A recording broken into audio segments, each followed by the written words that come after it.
आपने होंडा ही लेसा तो बहुत दफ़ा सुना होगा, लेकिन हम होंडा बाइक नहीं, होंडा की गाड़ियों की बात कर रहे हैं हम। होंडा की गाड़ियों में जब 660 सीसी के वेरिएंट की बात आती है तो होंडा एन वैगन सबसे फेमस है। क्यों? आइए मैं आपको दिखाता हूँ। होंडा एन वैगन कस्टम, ऊपर से टर्बो। ओए होए होए, टर्बो का मतलब ये है कि इंजन में एक्स्ट्रा पावर, जबकि एवरेज बिल्कुल सेम। ये 2020 मॉडल है, 22 में इंपोर्ट की है, सफ़ेद रंग है जो कि लाहौरियों को, पाकिस्तानियों को बेहतर बहुत ही पसंद है। कंफर्ट बहुत आला, आर्म रेस्ट के साथ सोफ़ा सीट्स, चाहे तो बैठ जाएं चाहे तो लेट जाएं। और फिर आपने थर्ड वार्ड के साथ गाड़ी चलानी है। आपको मिलती है कीलेस एंट्री, इसको चाहे यहाँ पे रख दें या कहीं भी। गाड़ी को पुश स्टार्ट किया और गाड़ी हो गई ऑन। इसके बाद इंफॉर्मेशन क्लस्टर की बात करें तो ऐसी इंफॉर्मेशन कि आप हैरान रह जाएंगे। आइए मैं आपको दिखाता हूँ। अगर आप पुश स्टार्ट के बिल्कुल नीचे देखें तो फीचर्स की भरमार है। सबसे पहले तो आपको लाइट्स मूव करने के लिए ऑप्शन मिलेगा, आप इसकी हेडलाइट्स को मूव कर सकते हैं। इसके साथ आपको पार्क लेन असिस्टेंट मिलेगा, देन आपको रेडार मिलेगा, पार्किंग सेंसर मिलेंगे और ट्रैक्शन कंट्रोल मिलेंगे। अगर आपको इसके बारे में पता है तो नहीं, अब ठीक है, अगर नहीं पता तो मैं आपको बता देता हूँ कि जो लेन असिस्ट होता है वो आपकी गाड़ी जैसे ही लेन चेंज कर रही होती है विदाउट इंडिकेटर तो वो आपको इंटीमेट कर देता है। पार्किंग सेंसर जो है वो आपको इंटीमेट करते हैं कि गाड़ी जो है वो बैक से या फ्रंट से हिट ना हो जाए।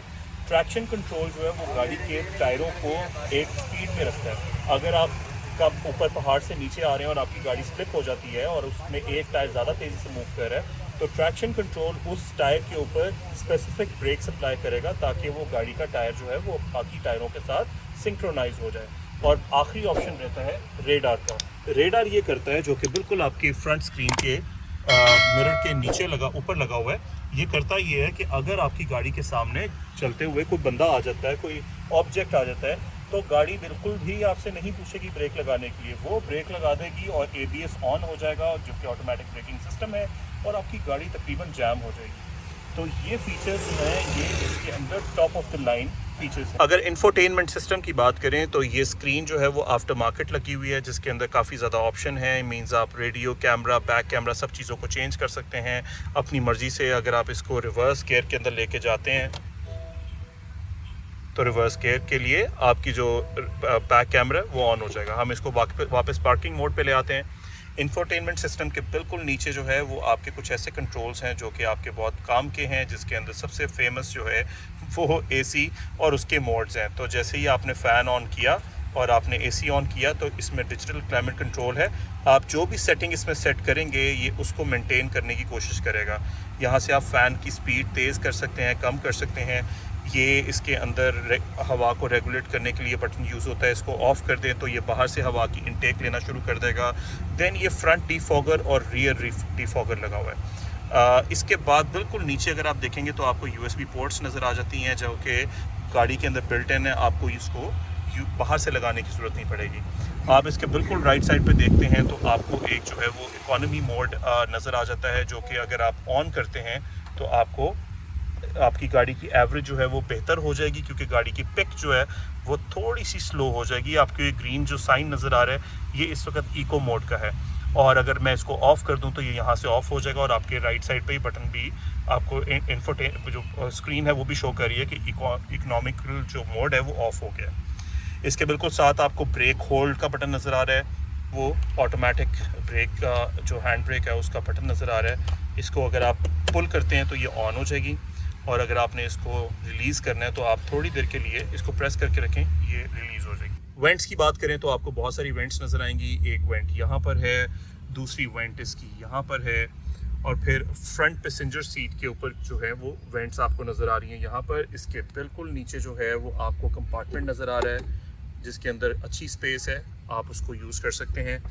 अगर हम बात करें ओवरऑल लुक की तो बहुत ही अच्छा बेहतरीन किस्म का स्क्रीन लगा हुआ है जिसके आप आसानी से देख सकते हैं। आपको सीट एडजस्टमेंट की प्रॉब्ली ज़रूरत नहीं पड़ेगी। अगर बात करें होंडा एन वैगन के स्टीयरिंग की तो स्टीयरिंग में सबसे पहले तो आपको यहाँ पर काफ़ी सारे कंट्रोल्स मिल जाएंगे जिससे आप कॉल अटेंड कर सकते हैं, कॉल डिक्लाइन कर सकते हैं और चाहें तो आप जो है वो अपना इंफोटेनमेंट का सोर्स भी चेंज कर सकते हैं। लेकिन ऑन दी अदर साइड आपको सबसे पहले तो क्रूज़ कंट्रोल मिलता है। अगर आप यहाँ पे इसको सेट कर दें तो आपकी गाड़ी जो है वो एक स्पेसिफिक स्पीड के अंदर चलती रहेगी। इसके साथ जो पैडल शिफ्टर्स लगे हुए हैं यहाँ पर, ये गियर को कम और ज़्यादा करने के काम आते हैं, स्पीड को कम और ज़्यादा करने के काम नहीं आते, अनलाइक अदर क्रूज़ कंट्रोल्स जो कि बाकी गाड़ियों में लगा होता है। इस साइड पे अगर मैं आपको दिखाऊं तो आपको आपका इंफॉर्मेशन क्लस्टर है सामने जो नज़र आ रहा है, उसकी इंफॉर्मेशन को चेंज करने के लिए ये कंट्रोल्स काम आते हैं।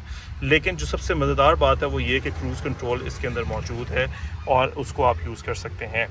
आपके स्टीयरिंग में एक एयर बैग भी है, एक एयर बैग आपका वहाँ पर लगा हुआ है, बाकी इसके जो पिलर्स हैं उनमें एयर बैग्स है, इसकी जो ड्राइविंग सीट के पीछे पिलर्स हैं उनमें भी इसकी जो एयर बैग्स हैं वो मौजूद हैं।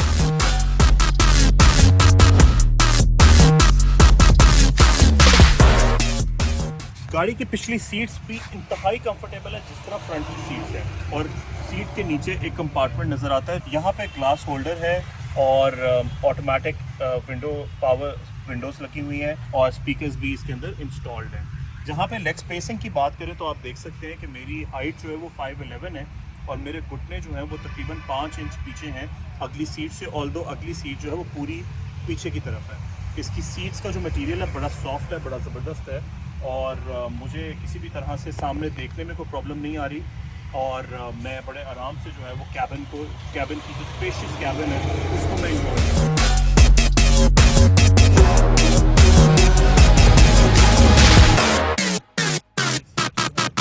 स्टेप बाय स्टेप नीचे चली जाएंगी और बिल्कुल एक फ्लैट स्पेस आपको देंगी, जिसकी वजह से आप अपने जो बड़े अटैची हैं वो इसके अंदर रख सकते हैं, बड़े बैग्स इसके अंदर रख सकते हैं। बैग्स आपके ऊपर नीचे नहीं होंगे। उसकी वजह ये है कि ये जो कवर इसके साथ दिया गया है ये उसके लिए मेक श्योर करता है कि आपकी गाड़ी के अंदर जो स्पेस बनी है वो बिल्कुल स्ट्रेट हो। इसको भी अगर आप उठा देते हैं तो आपको इसके नीचे एन वैगन का एक बॉक्स मिलता है जिसके अंदर आप चीज़ें रख सकते हैं। अगर इससे भी नीचे आप जाएं तो यहाँ पर आप अपनी टूल किट्स रख सकते हैं, इवन यहाँ तक कि आप अपने छोटे बैग्स भी यहाँ पर रख सकते हैं। ये 2020 मॉडल है, 2022 में इंपोर्ट हुई है, बिल्कुल फ्रेश इंपोर्ट है। ये सिर्फ और सिर्फ 4000 किलोमीटर चली हुई है। इसका मतलब है कि प्रिंस्टन कंडीशन में है इसका इंजन। अगर आप इसको लेना चाहते हैं तो ये आपको तकरीबन 40 लाख रुपए के अंदर ईजिली मिल जाएगी। ये टर्बो मॉडल है, कस्टम मॉडल है। इसकी स्पीड, इसकी जो इंजन की पावर है वो नॉर्मल मॉडल से काफ़ी ज़्यादा होती है। इसका मतलब है कि आपको पिक जो है वो बहुत ज़्यादा मिलेगी। एवरेज की बात करें तो चाहे टर्बो हो या नॉन टर्बो हो, 23 किलोमीटर पर लीटर जो है वो करती है। और आजकल जैसे कि फ्यूल की प्राइसेस बहुत ज़्यादा हो गई हैं तो ये वो गाड़ी है जिसको आप डेली यूज़ के लिए इस्तेमाल करना चाहेंगे, क्योंकि ये तकरीबन अगर आप नॉर्मल मोड में ड्राइव करते हैं इसको, जिसमें आप हैवी फुट ड्राइवर भी हैं, तो 23 किलोमीटर जो है वो आराम से 1 लीटर में कर लेगी। अगर आप ये गाड़ी लेना चाहें या इस तरह की कोई गाड़ी लेना चाहें तो आप जो है वो किसी भी लाहौर के शोरूम में आ सकते हैं। इस शोरूम में भी आ सकते हैं, यहाँ पर भी ये गाड़ी अवेलेबल है, बल्कि एक से ज़्यादा अवेलेबल है। आई होप आपको मेरा व्लॉग पसंद आया होगा, और अगर आपको पसंद आया तो हमें सपोर्ट करें, सब्सक्राइब करें और लाइक करें ताकि हम आपके लिए और ऐसी वीडियोज़ बनाते रहें। Until the next video, Allah Hafiz.